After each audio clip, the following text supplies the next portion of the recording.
Здравейте! Днес е 29 февруари.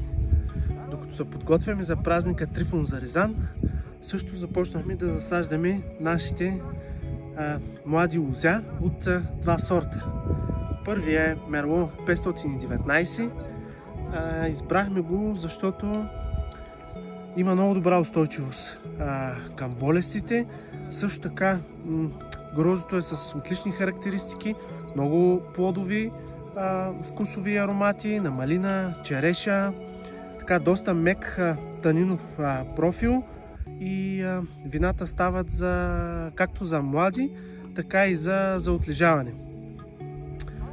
Втория сорт, който засяваме днес е Каберне Совиньон. Клона е 169. Премиум клас вина се произвеждат от него. Отлични характеристики, много добри вкусови, от черна череша, касис, също така много добре устойчиви на болести, хубави дебели ципи, доста добър добив и другото важно, което трябва да отбележим, че стават хубави мощни вина от него с висока киселинност, които са доста подходящи за стареене. Премиум клас вина. Подготовката на полето за засаждане на новото лозе беше извършена с изключително внимание и грижа към природата.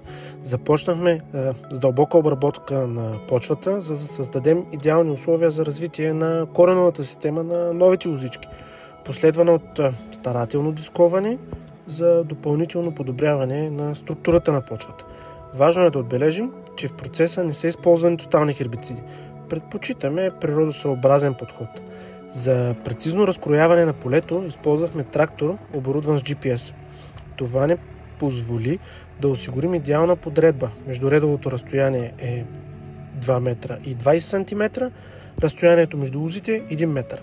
Новата формировка ще бъде едностранно гио, класическа и ефективна, която ще ни гарантира оптимални грижи за лозите и високо качество на гроздето.